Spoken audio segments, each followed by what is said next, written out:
Good afternoon, everyone, and thank you so much for joining us for the first episode of the Kirooto Podcast. This year, we're so delighted to have none other than Ninad Boka and Aryan from EBS University. For EBS University, for those who don't know, is one of the oldest private university, a university of research in Germany. It's got a lot of things that you will be very interested in knowing. But I would like to give the chance to the guest speakers today to give us a bit of a background about who is EBS and what is this exactly? Why should someone come to EBS? Yet there are public universities, which probably could be cheaper, but why should someone come to such a university like EBS? So I would like to give this chance to Ninad Boka, who is the student recruitment manager from EBS. Thank you so much for joining us. Thanks a lot, Stephen, for the warm introduction. And you already mentioned a couple of points that we are like the oldest business school in Germany. And yes, that's the right thing. We started back in 1971, which means we are 50 plus years old. Again, don't ask me exactly how many. I'm bad at math. But it's been more than 50 years that we are already here. Of course, one of the most interesting facets of EBS would be the accreditations and the rankings. So we are AACSB accredited university, and which is only one of 5% of the global business schools, if I'm not mistaken, who have this kind of an accreditation. On top of that, when talking about the rankings, we are ranked number two in Germany and 31 or 32 globally, at least as per the Financial Times ranking for specific programs. So obviously for different programs, you have different rankings. So you can always have a look at the website and accordingly you'll be able to see what I mean by that. But on top of that, what makes us even special is basically the perspective that EBS carries.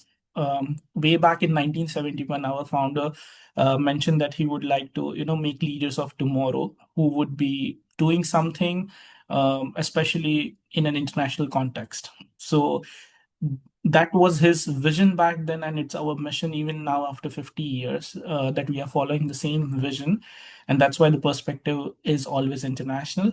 On the left hand side of the screen, you might be seeing that there are a few countries mentioned, which is literally across the globe. And on the right hand side, you can see a few university partners that we have. We have about 200 plus partner universities globally. And you, as a student, be it for bachelor's, for master's, or even for MBA, you can choose to go to any one of the private or rather partner university, I would say, wherein you can do one semester abroad ops and then come back again to finish off your degree with EBS in Germany.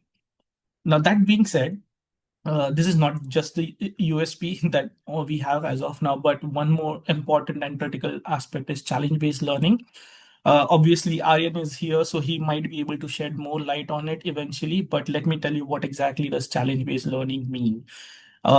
As Stephen mentioned earlier, that we are a university, which means we are very much research based. But that's where this part comes in. For all the programs that we are very much practical oriented, and challenge based learning is or takes into account our corporate partners, which are about 200 of them. Again, not necessarily in Germany, but across the globe. Few of the names you can again see on the screen, which would be Deloitte, KPMG, BCG, PNG, SAP, and so on and so forth. So what happens in this challenge-based learning is basically it's academic, it's practical, and it's rigorous. But what it entails is basically workshops and case studies. So, for example, with Henkel in Düsseldorf, so we have had a couple of case studies back then with Henkel. Even these days, we do it quite actively. So, what happened is the students got these case studies from Henkel. They had to, make sure to find solutions on those case studies and present it in front of the board members of Henkel in Düsseldorf. Similarly, students go for excursions. So the last excursion that I know of was in Football Club of Cologne. Of course, it keeps on changing every year, but this was one of the famous ones where students went there for 3 days, and they experienced the football club, and of course at the end they also visited the stadium wherein they could present their ideas to the board members of the club. Similarly, business games, for example, L'Oreal Paris, which is a big brand globally, they also come down on campus to do this kind of business games. And most important of all, being a business school for us is the networking event. So, for example, an event like EBS Symposium. So, this is an event for the students, by the students, and students are the one who also invite people from Fortune 500 companies to come here to present and also, give leadership talks. So this way, it really helps you as students to also network right from the day you are a part of the campus. Of course, these are the two things that I talked about. One was the international perspective, then the other was challenge-based learning. What makes it even more special for us is leadership personalities. Now, uh, in order for us to make leaders of tomorrow, what we have done is we have made it a point to have a lot of leadership-related courses or modules as a part of curriculum, which is compulsory for you. And on top, all of you students would have a chance to get personal coaching sessions from actual coaches who have, let's say, done their degrees in coaching. And you, as a student, can get 3 to 4 coaching sessions per semester for free. Basically, it's all inclusive of your tuition fees at EBS. And now, why it is important is because you will be interacting with people from such a different strata that they would be usually CEOs, CFOs, or something like that who have done tremendous work. Maybe they have like 10, 15, 20 years of work ex, even more. Some of them might be a part of the board of directors. Some of them even beyond that. So it really you will be able to get guidance from these kind of people, and it really helps you as a student to understand what lays next for you. That's really important as far as I am concerned, because I usually recommend it to each and every student that I have an interview with, and they usually turn up to this. But again, if not, I strongly recommend go for it. Of course, I did speak about 3 different aspects already, but one more and the most important at the end would be the USP of EBS would be the students, because our students are not only focused on one aspect of things, which usually in any other university they would be, that they are just focused on learning, which is good sign, definitely, but they are even ambitious beyond that with us. They have multiple congresses, like one of them I already mentioned, EBS Symposium, but there are also like law congresses, real estate, entrepreneurship forum, and there are multiple student clubs. Of course, there might be a lot of student clubs that you don't see here. And if you see that, let's say you want to play badminton as an example, and if you are like, oh, there is no badminton sports club at EBS, why don't you found one yourself? That's something that you have a possibility to do. And this again helps you eventually to put that as a part of your CV, and it really helps you getting a job, because at the end it shows that you take initiative. So this is also something that you can do. Most importantly, at the end of it all is what we like to call it as EB spirit, which is basically a sense of community and collaboration. Due to all of these extracurricular activities, our student community is very engaged. They're highly collaborative, and that's where this term comes from, called EB spirit. You must be wondering that I'm talking about the USPs, and what about the career and those kind of things. So at the end of your career, or rather at the end of a master's degree at EBS, usually 96% of the people finds an employment within 3 months of graduation. And the average annual entry-level salary for the graduates is around about 74,000 euros. Just bear in mind that this varies according to the market situation and market scenario. That's one thing. Second thing, there are multiple things included as a part of this salary. There can be a joining bonus, there can be a performance related bonus, and the third aspect is basically your base salary. Okay, so it's all perks included. Now, how do students go from, let's say, being a student to this kind of a salary or an average annual package is basically through our career service center. So it really helps students with organizing career fair. So the career fair happens once every year, which is usually in February. And then you have a symposium that I already talked about, wherein people from Fortune 500 companies come in and give leadership talks. There is also like speed dating, job search thing happening over there as well. On top of that, there is alumni networking events and career coaching, as I was talking about even earlier. Just talking about the alumni, till date, we have about 12,000 or a bit more than that alumni again globally, out of which a bit more than 4,000 of them are a part of EBS already or a part of EBS Alumni Association. Uh, to top it all off is the alumni that have been awarded by Forbes 30 under 30. We have 16 of them till date, which already proves the leadership part of things that I was talking about earlier. Yes, so as far as I'm concerned, these would be the USPs of EBS, and that's something that we are really very proud of. Now, handing it over to your host, Stephen, please let's go through the next steps. Thank you so much, Nina. That was quite impressive, and I don't even know, you almost preempted all the questions that I had planned to say today. But I think one thing that I see out of this maybe 10, 12 minutes of presentation you've done is to show proof that the university cares for its students, and everything that you do is about the students. They are the center of everything. Am I right? I think it would be very fitting if Aryan replies to that instead of me saying anything. Sure, So, sure. Aryan, what do you think? Is that the right assessment? So, first of all, thank you so much for inviting me for this wonderful opportunity. Mm, And to answer your question, the first point that I had in mind that I was going to speak about was the professors. Because if mm, it's a university we're talking about, the mm, professors are the core part, right? The main support system. mm, So, and as you mentioned earlier, that some things that you don't find in these public universities that have huge classrooms where 400 people are sitting at once, and then one professor is teaching these 400 people, you don't get mm, that personal connection with the professors. But mm, at EBS, the class size is particularly small. So let's say 40 to 50 to 60 students in one class. So you can have a one-on-one after each session with the professor, build a personal connection. And of course, if you're coming for a master's program, you're going to be writing a master's thesis. mm, So if you don't have a personal connection with one or two of your professors at least, then you're going to have a tough time, right? mm, So the basic support system at EBS is very strong because if you go through the list of our professors, a majority of them are PhDs, so they have intricate knowledge of their subjects and they like to answer your questions. So they will hear you out, they will answer your questions, make sure they help you in any way they can, and mm, basically go out of the way as well.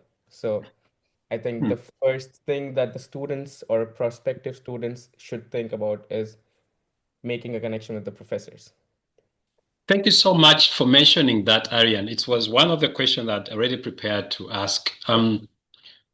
I have gone through a public university in Germany. You Yes, have gone through a private university. You've right. highlighted the point of the relationship, that teacher-student relationship. How important is it Yes. for you as a student? Why is this important for you? So I actually also have gone through a big classroom in Canada. So I Mm. did my bachelor's in Canada, and the class size there was about 500 to 600 students in one class, right? What? So huge classrooms. The professor needed a big mic. There were speakers all across the room. And one thing I would like to mention is that I think Nina also touched on this, that we focus a lot on workshops and presentations. So uh, problem solving is a very important part at EBS.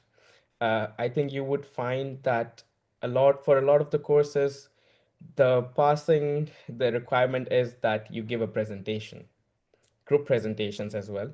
So you might have an exam as well as a group presentation in order to pass that course.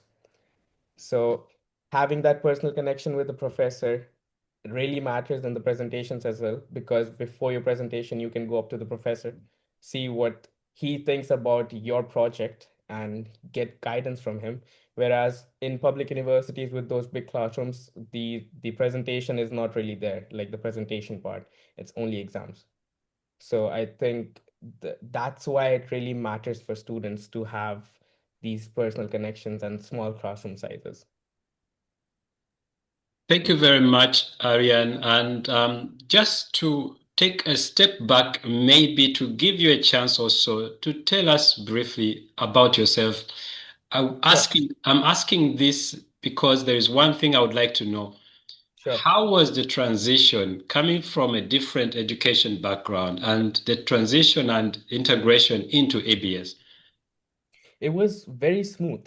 I Mm, will be very honest because uh, unlike other universities in Germany, you have a chance to study in English at EBS.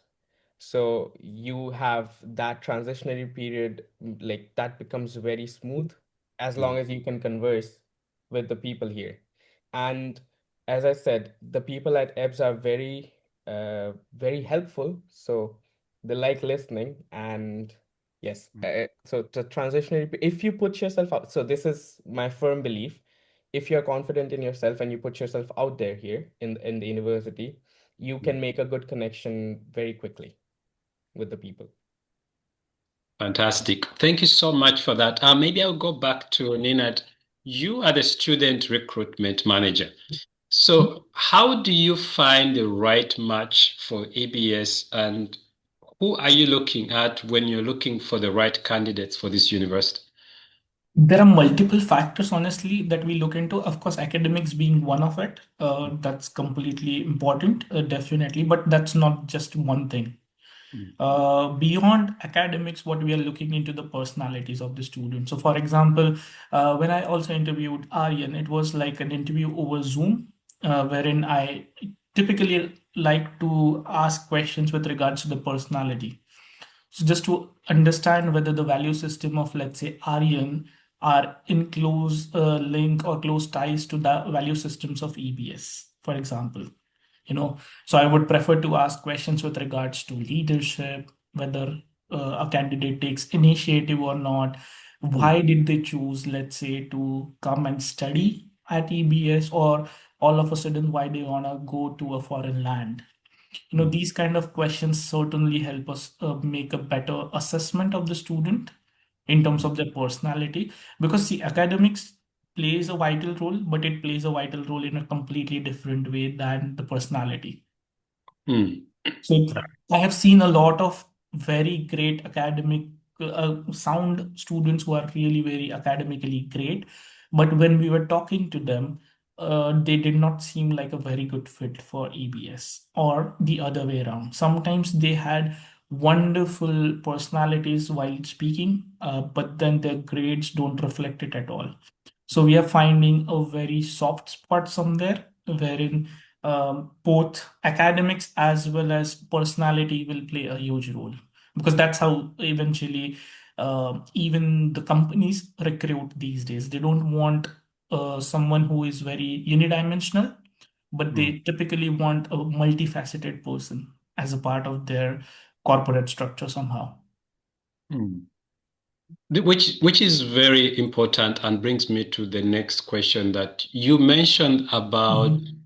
the the success that you have on the job market. 96% of the graduates within the first 3 months upon graduation being able to transition into employment.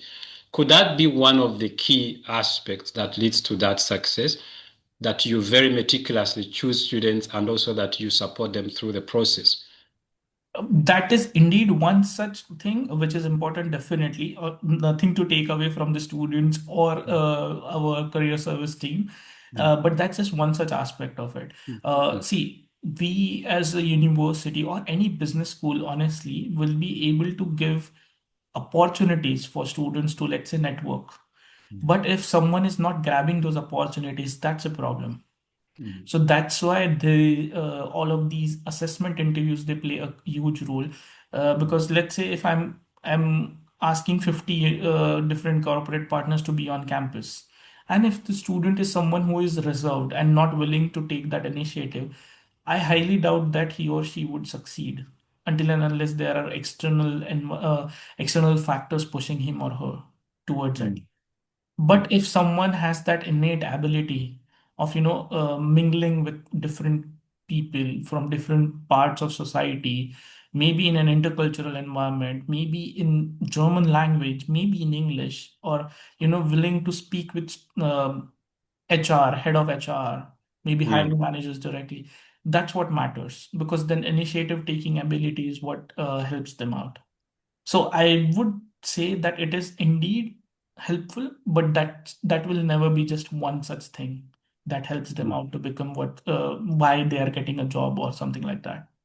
mm. Maybe I can add a bit more to that. So, Yes, of for course. yeah, Mm, so one of the reasons that I think EBS graduates are successful at getting jobs is because something called a Pflicht practicum or a compulsory internship is a part of our master's program.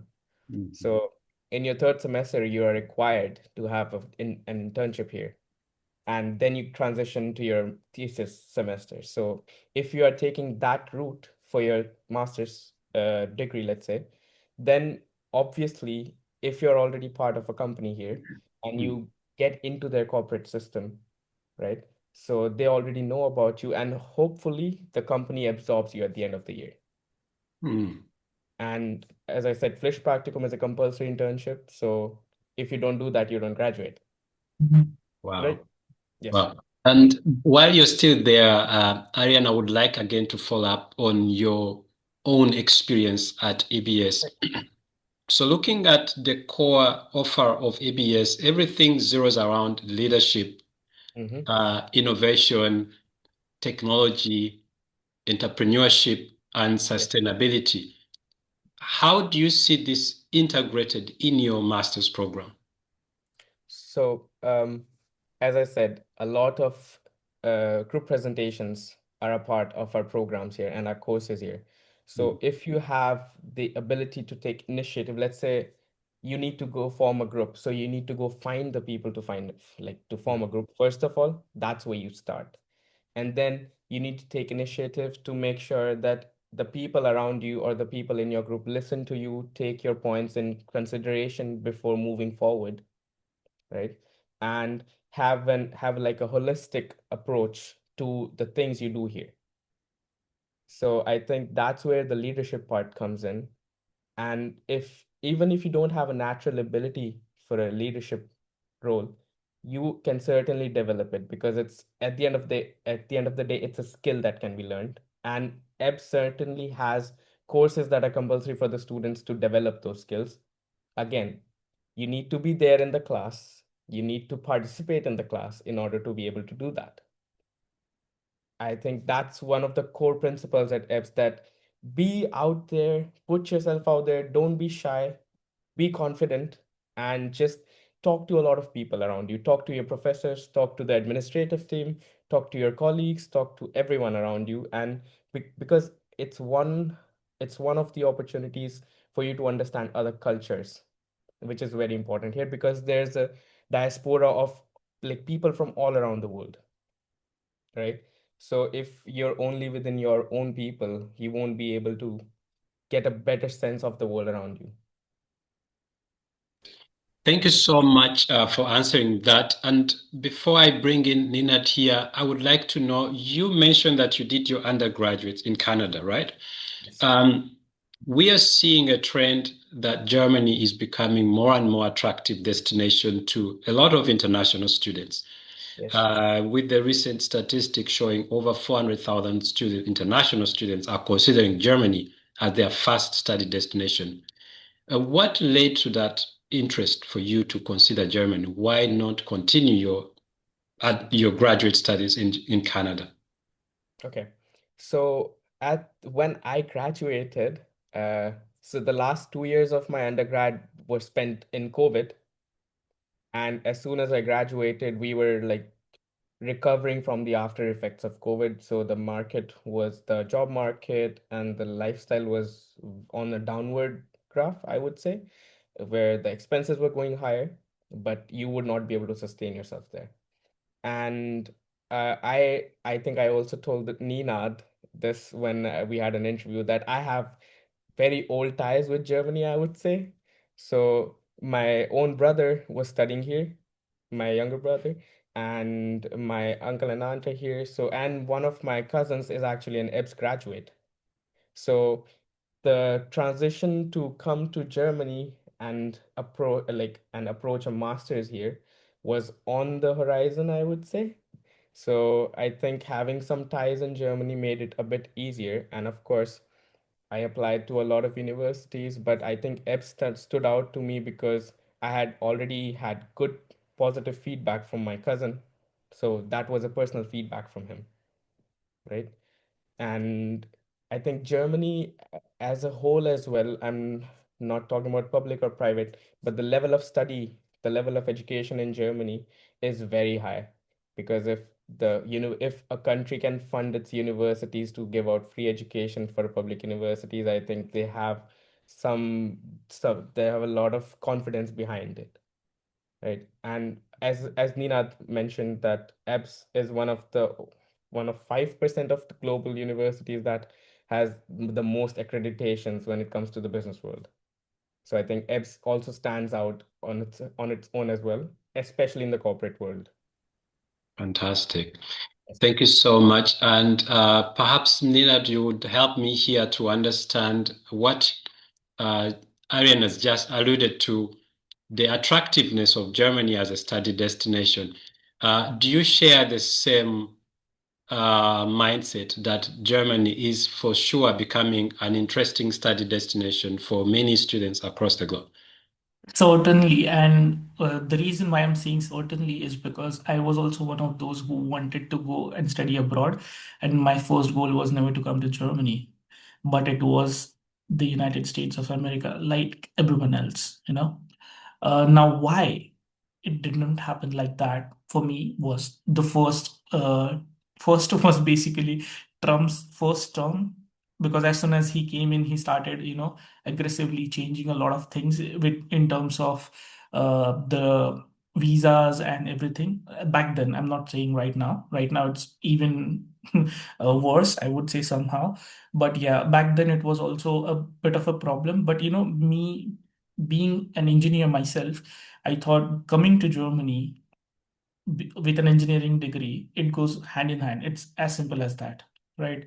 So that was the basic reason why I came to Germany as well.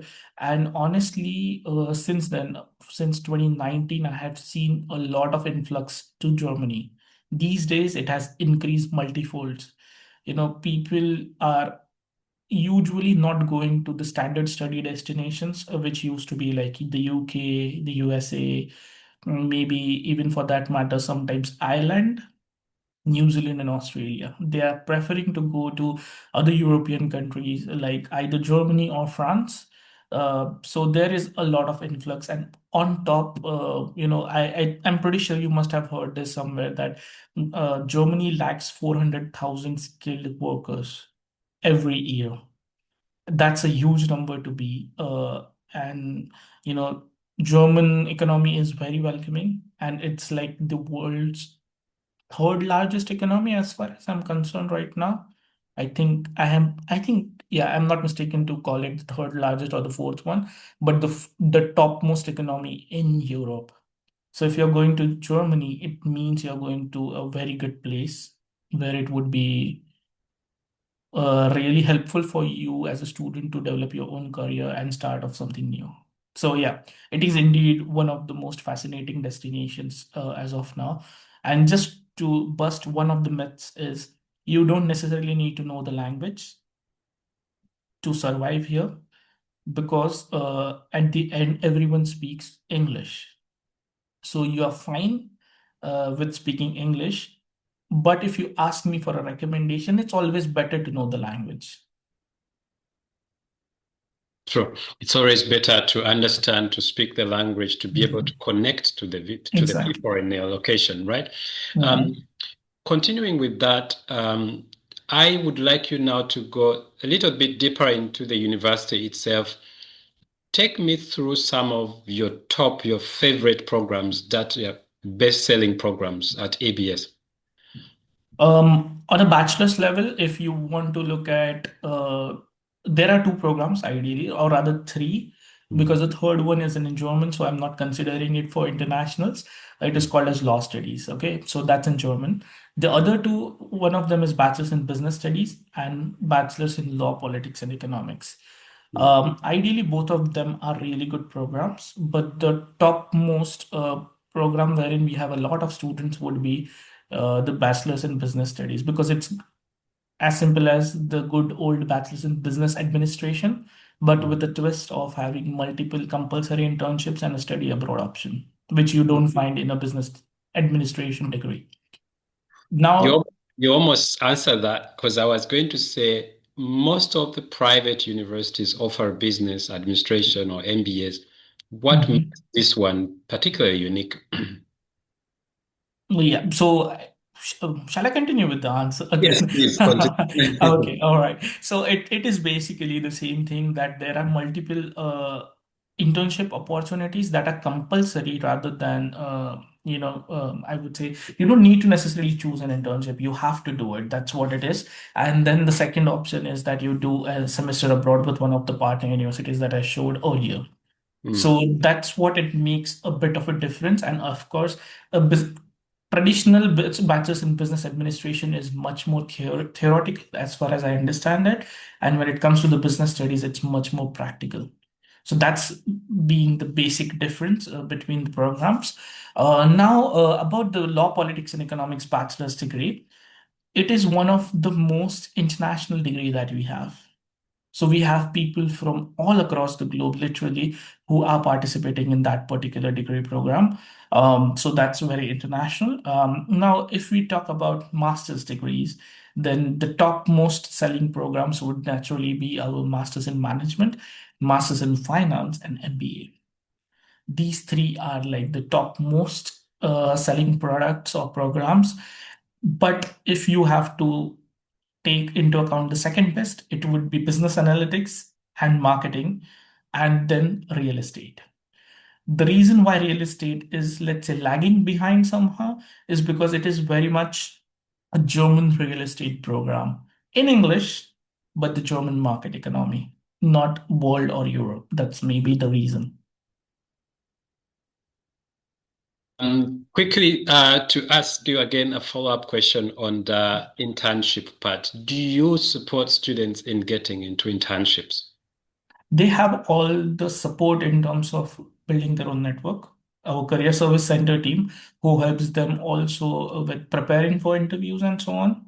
And at the same time, they also have their own portal where our partner companies put in different jobs that they are looking for, the vacancies. So yes, there is support, but rather instead of me saying that, maybe it's better to come through Aryan, whether he feels very well supported in those aspects. Okay. Fair enough. Aryan, would you say, have you had already any internships conducted? And if yes, So were you supported to get internships? today was my last day of my Pflicht practicum. So I just completed my 6 month internship. Wow. Um, and as far as I can recall, on the first or the second day of orientation in my first semester, when I just joined the university, during orientation, they take you through all these necessary steps that you need to transition, to have a smooth transition in the university, get started with your studies, and prepare your CV so that you can start applying for jobs and stuff. There is one specific orientation just from the career services at EBS where they tell you everything that you need to know, that hey, this is where you can come contact us. If you don't want to come physically, just send us an email. We will help you prepare a CV how the corporate partners or how companies would like to see, and so that your CV just doesn't get shuffled out of the system. And they will tell you all the keywords that need to be in there, how to present yourself, how to dress yourself, how to talk to these people, and basically how to make an impact is what I would say. So I think that support system is there. And as long as you go and avail those services, you can get all the help in the world from this university. And Of course, LinkedIn is very important. Mm. So this is the first thing I say to all the international students who come here in the first semester, that if you don't have a LinkedIn, do it right now. Make your profile and start sending out requests to all these people, and especially the EBS alumni, because if you text them over LinkedIn that, hey, I'm a new student here and I'm looking for jobs, and do you have any recommendations, tips and tricks that you can, tell us, and maybe we can go out for some coffee and sit and chat and stuff. So Mhm. they're always very helpful. And I think during my orientation, we had a guest speaker who was an EBS alumni. I think his name was Bunyamin.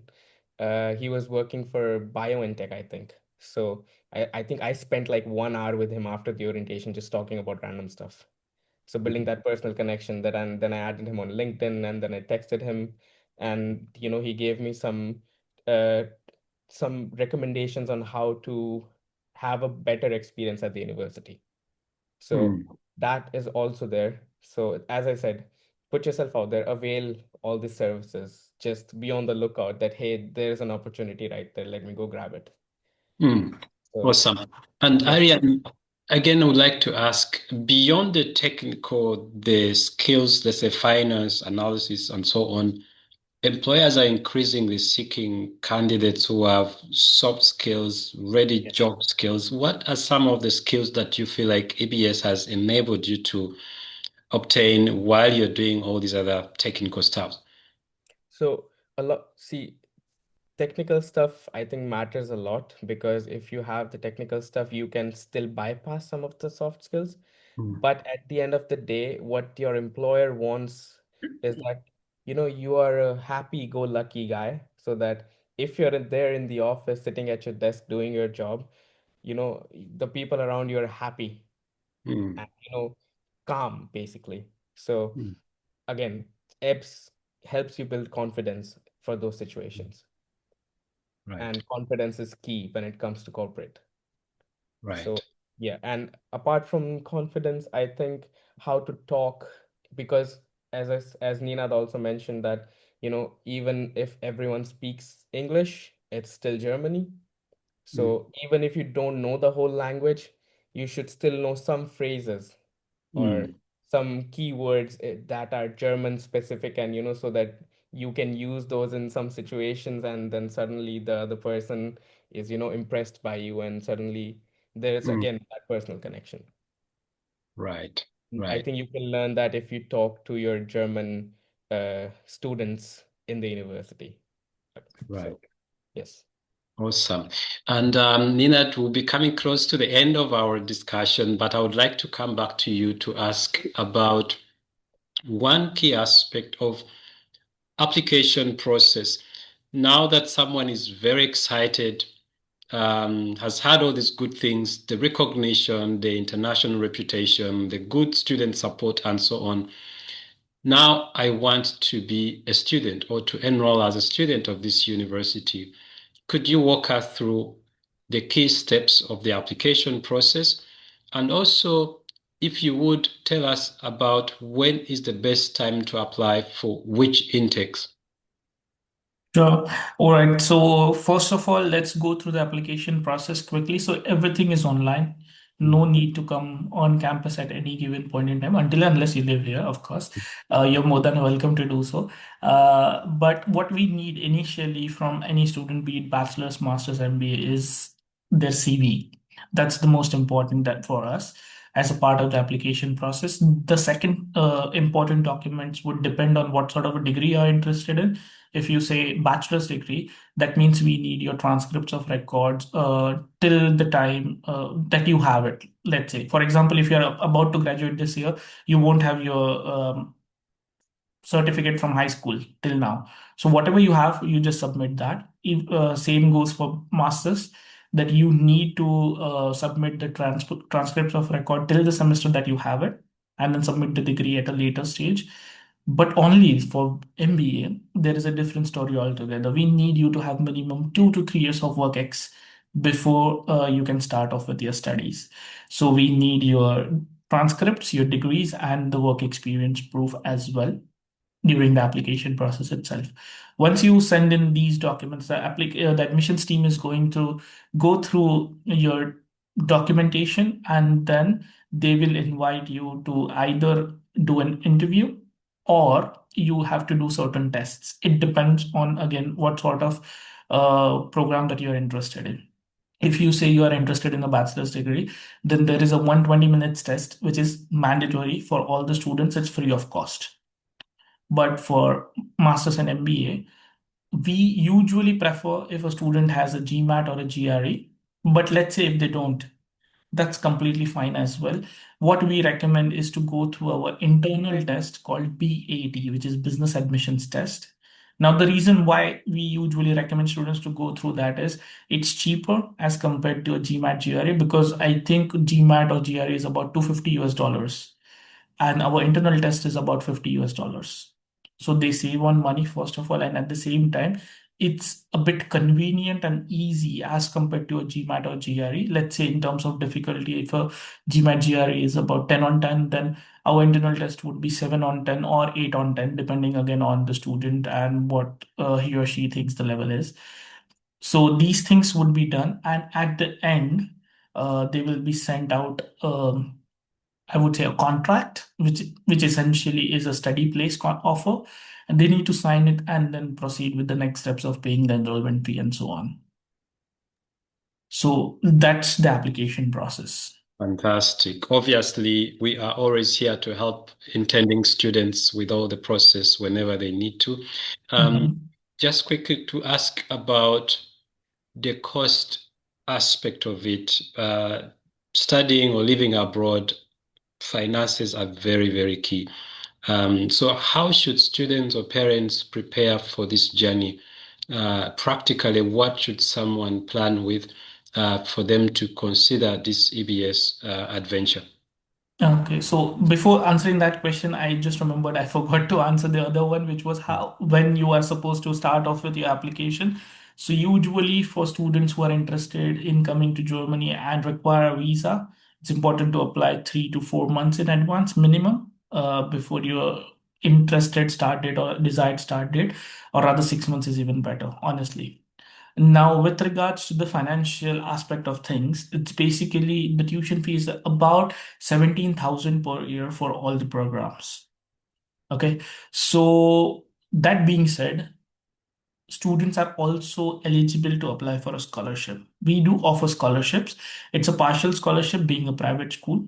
So the scholarship is up to 30%, 30, and they need to make an additional application for scholarship. Now, again, to give you a bit of an insight into it, we have a separate scholarship committee who decides based on the academic background of the student, based on their interview, as well as, let's say, for bachelor's, the 120 minutes test, for master's MBA, the GMAT or GRE, or our internal test. All of these things are put into consideration and the scholarship is awarded. We don't have a lot of scholarship options for a lot of students, so it's a pool wherein there are specific number of scholarships that are awarded every year. So the earlier you apply, the better it is for you as a student as well. So thank you so much. I always, when I'm on the ground talking to students, and Germany is considered, of course, that country that offers free or public education. So assuming someone is at the age considering, should I pay 17,000 euros per year for a private university like EBS, or should I try to go into the public university? What would be the two simple words you could tell them to think about, to reflect why they should consider this option? Return on investment.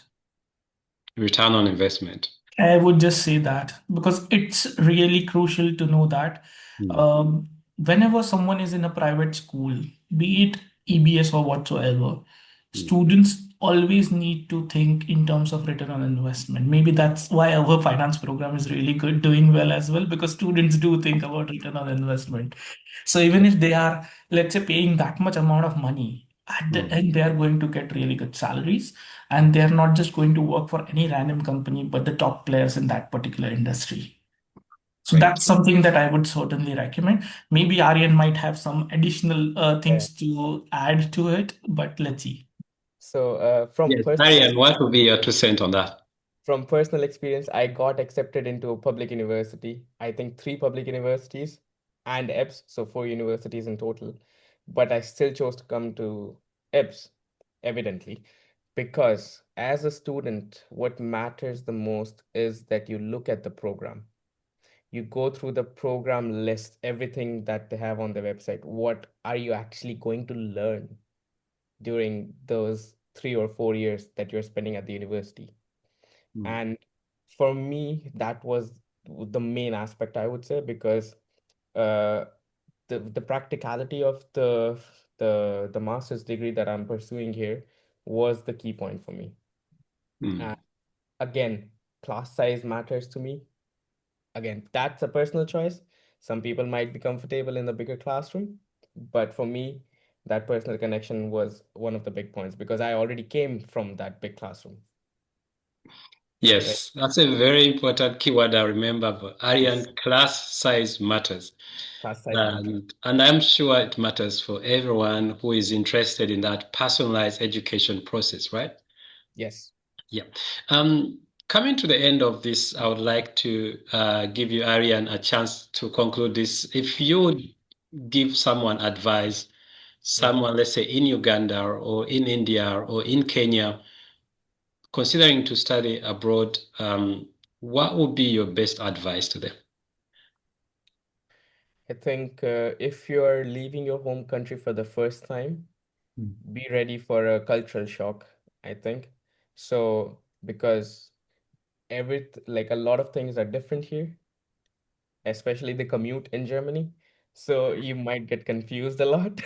So reaching places is going to be tough for the first week, but the people here are very good, very helpful, and I think the best advice is for you to have an open mind.